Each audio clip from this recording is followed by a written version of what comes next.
Thank you so much for being here. My pleasure. Hi. This is the coolest thing ever. I met you in a completely different circumstance where you were giving me IV fluids. Is that how you would describe it? Yeah, I think we gave you IV fluids and medications, There we right? go. Get you tuned up for a show. Yes. Yeah. And even just in the brief conversation that we had, I was so in awe of your story. And I think it's really interesting. And the biggest takeaway from your story is there is a consistent theme of putting yourself out there quite fearlessly. hmm And what I wanted to start with was, where did this come from? Is this something that uh, came from childhood? Is this something that you have to practice to maintain? I'd love to hear. Yeah. I think it's like a combination of my just hard drive I was born with, just Mm-hmm. however my personality type. Right. My parents were like supportive always. Mm-hmm.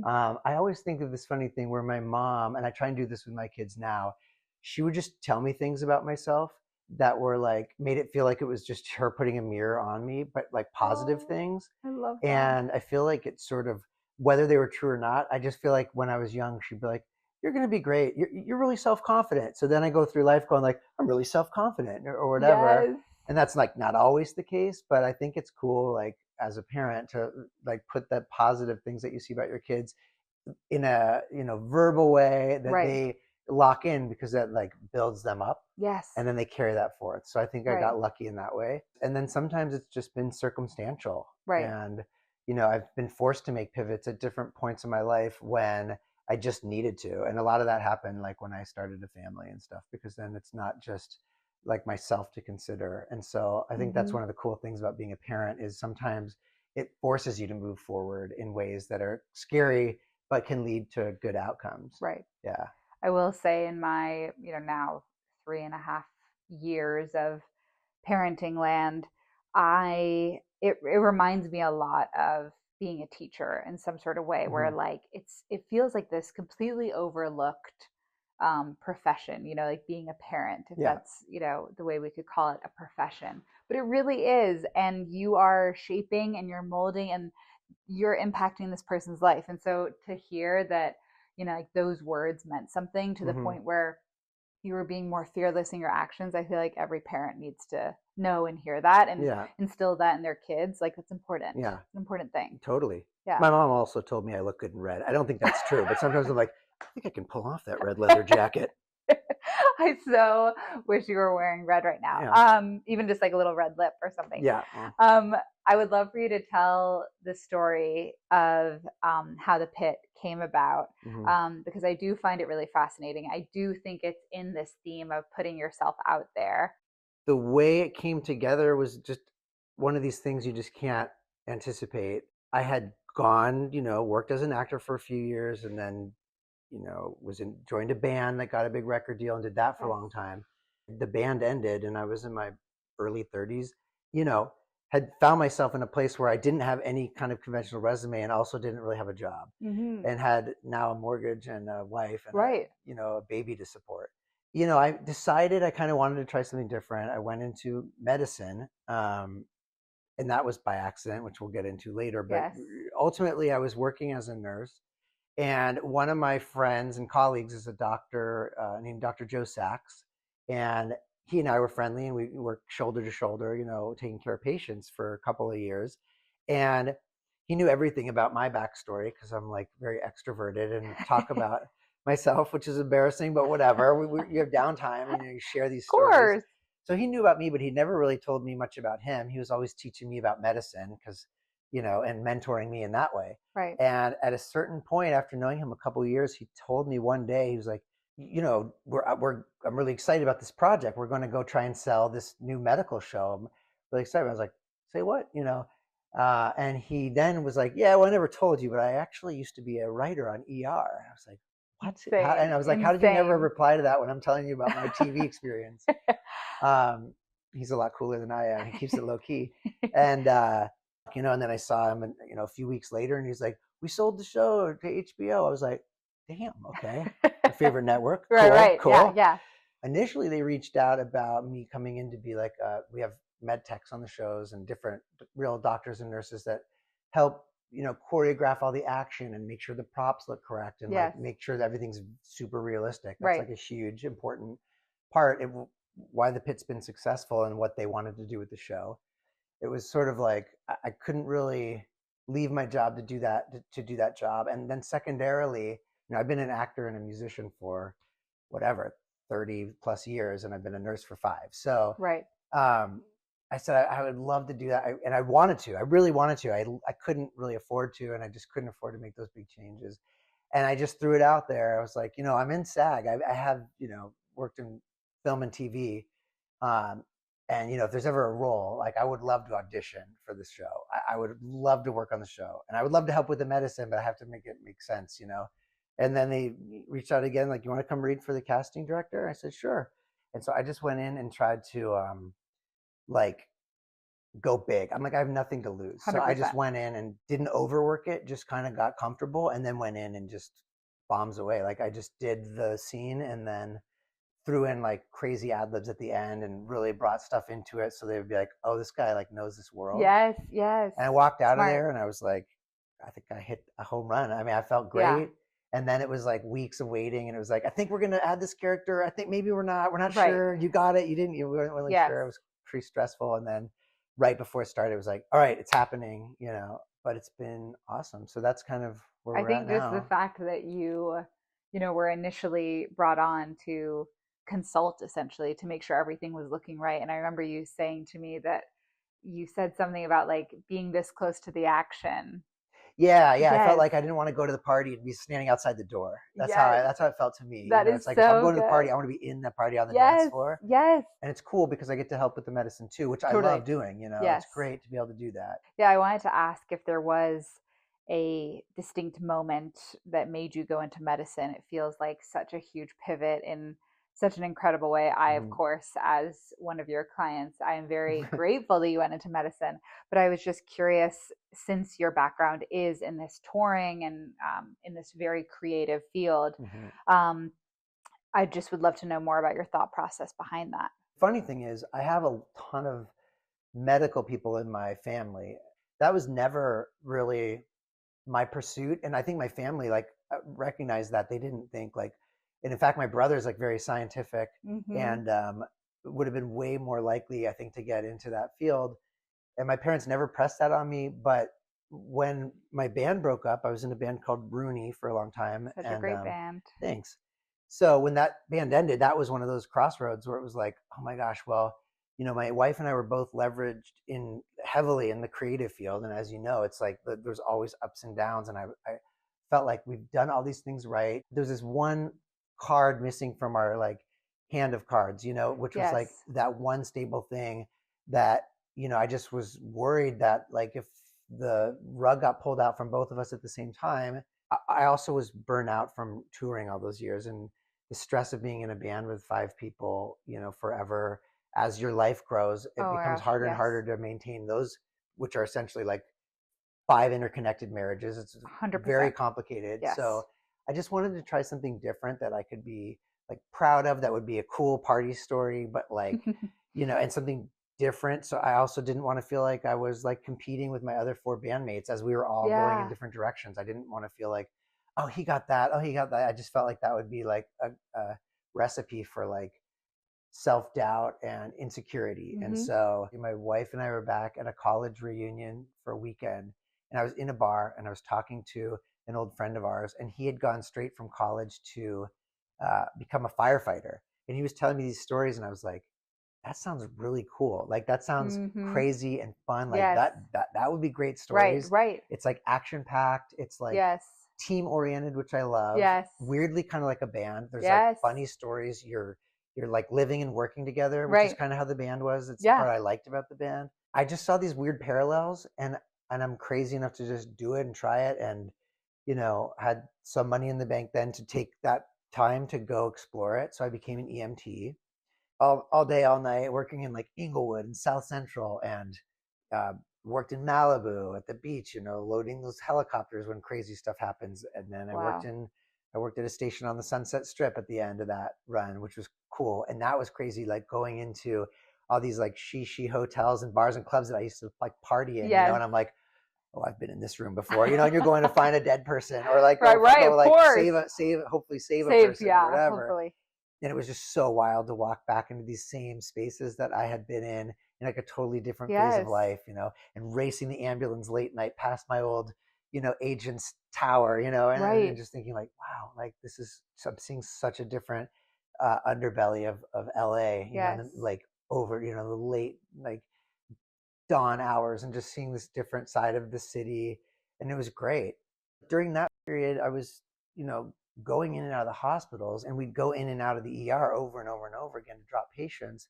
And I started taking note of the nurses and realizing, like, oh man, they're doing like so much cool stuff. It's not Right. like just like changing diapers and like putting on Yes. band-aids. They're doing like medicine. Yes. And I think ER is especially cool for that. There's a more equitable, like like playing field with the Mm-hmm. doctors and nurses. You really work as a team, Right. shoulder to shoulder, instead of like, the more subservient kind Right. of level of some other areas. And I started talking to all these nurses and asking, okay, oh, so your schedule, you work 3 days a week, 4 days off a week, and you can kind of pick them, and Right. you can move hospitals, you can move states, you Right. can do whatever. I think I can learn how to do that job well. And I really like the patient care more than the, breaking down doors and stuff. And so that's what I did. So I really started studying, I had to go back to community college, which was humbling after, Of being, course. an adult Yeah. and having this experience where we were on MTV and playing all the late night Right. shows, and, Right. playing Coachella and Yes. festivals and all this stuff. Yes. But it was good. I was like really happy because I was learning something new. And once I kind of made the decision to walk that path, that was the scariest part, is like, am I going to do this? Mm-hmm. It's going to take a long time. But once you get on the path, it's just like, pass this class. Okay, now we got to pass this class. Yes. Okay, now we got to find a internship. These things, there was more of a clear plan once I started that road. I will say, just as someone that watches the Pit, I feel like there's a lot of moments for creativity in terms of like what to do next, Mm. what medicine to give, what procedure to go, who to consult. Like, was there an element that felt creative to you in the medical field, or no?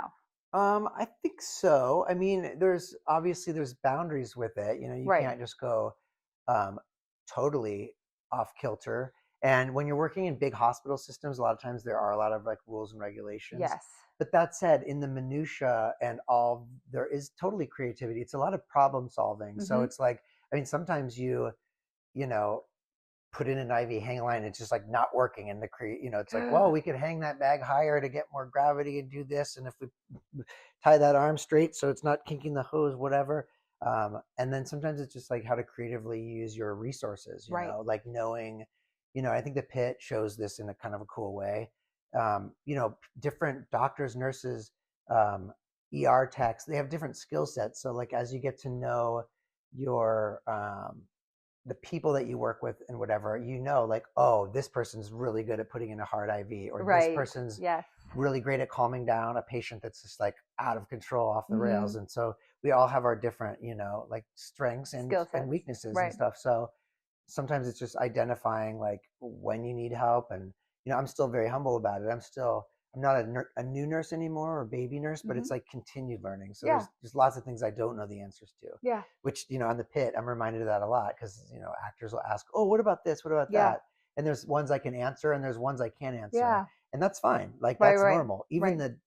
the best doctors you've worked with, that are my favorite doctors to work with, that are incredibly smart, Yes. they don't know everything. Right. Like, you learn it at a certain point as you go through training, but Yes. then once you're out in the world, you can't retain everything. Right. And I think there's an important takeaway in terms of remaining a student. Yeah. You're always the student, you're always forever learning. Yeah.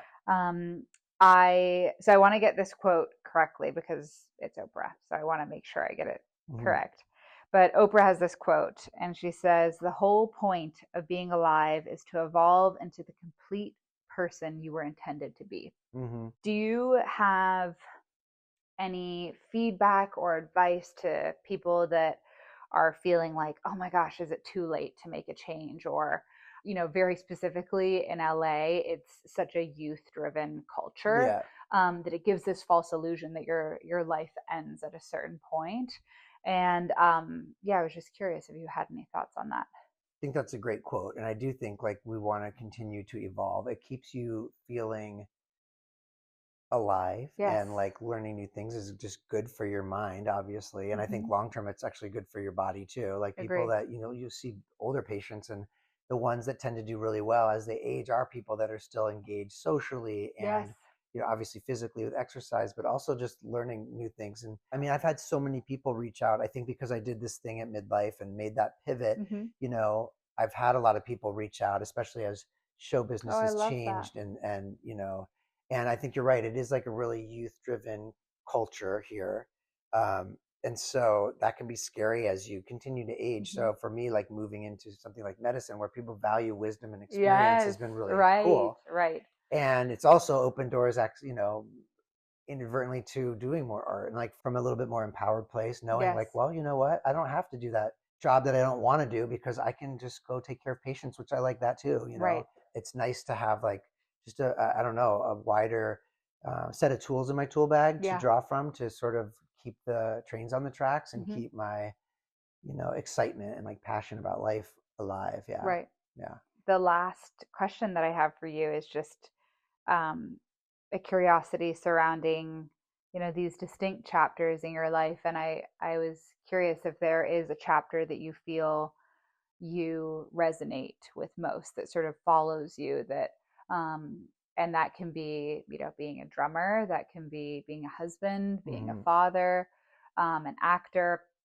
Yeah, I mean, family is just like inferred. Like, obviously, that's like Yeah. important and at the centerpiece, and that's like why I do all these other things Yes. too.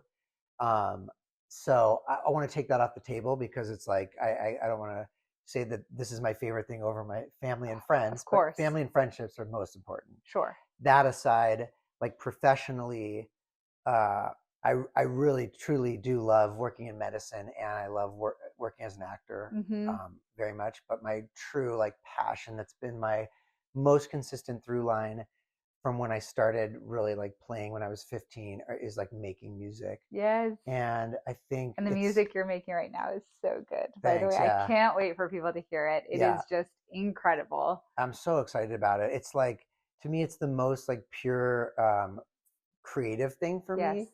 And it's just, for me, it's something I do with my friends. So there's Yes. friendships built into that. Yeah. And it's just like you can just do whatever you want. Like working in the TV show is incredible, and there's moments of creativity and like Yes. building my character, which the show's been cool to let me kind of bring part of myself to it, and then also bring something that I've a character archetype that I've seen in real life that I Yeah. haven't seen in TV. They really let me like bring that in, even in small ways. Yeah.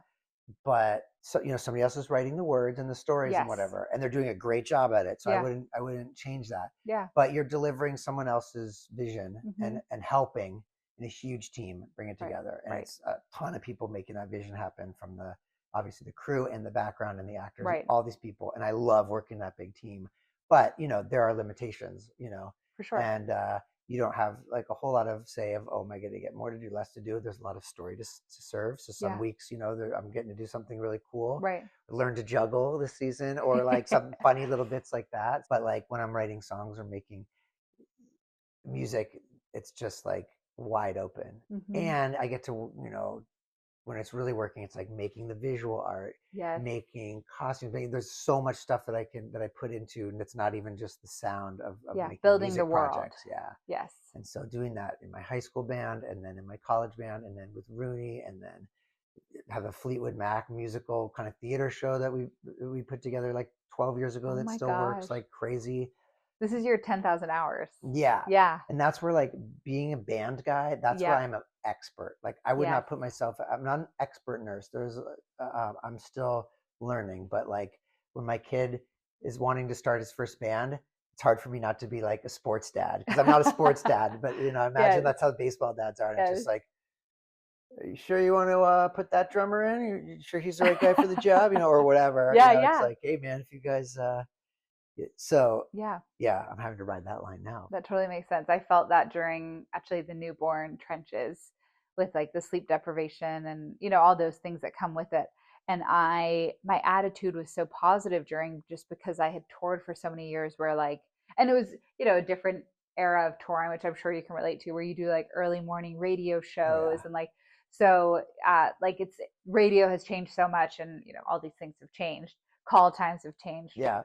but my experience of touring was always, like really crazy hours, and you push through, and you're so glad you did it, Yeah. and Yeah. like, Yeah. and if you're playing a show every single night, maybe you don't feel up for the show. You still show up and you actually feel like, oh my gosh, I'm really glad I pushed through that. Yeah. And there is something where like I have noticed a really distinct correlation where that chapter of my life, and ongoing, same as yours, right? Like music is ongoing, forever evolving and changing, but like the touring person and like the like Oh yeah. in a real, like, you have toured for years thing, Yeah. the grind of that, yeah, it builds character in a very distinct way. Oh, for sure. Yeah. Yeah. It's a hard thing to do, but I would never change it. Like even Yeah. when the band ended and it was like, it was sad, it was depressing. It really was like going through a divorce Of for a course. number of years, which thankfully I've like, moved through that in a Yeah. healthy way. But yeah, it's just I wouldn't change it because it Mm-hmm. made the person, it really like shaped me as a person. Yes. You get to see so much of the world, which informs, my appreciation for where we live Right. here, and it was just cool. And people still bring up that old stuff, and it weirdly still opens doors sometimes. I'll Yes. still meet somebody that was a huge fan of the band, and Yes. the further along I get from it, it's like it cracks me up when somebody's like, it's usually a person in his exact like age span that was like, it was like changed their life, Yes. Yes. in certain regions, it's like, oh, if you were Totally. this age living in Orange County at this Sure. time, it's like Yes. you probably know the band, Yes. but I love it, like that it Yeah. still has that effect on people, and that you and realizing you made a difference in their Yes. lives in a similar way that I can now help with medicine. Yes.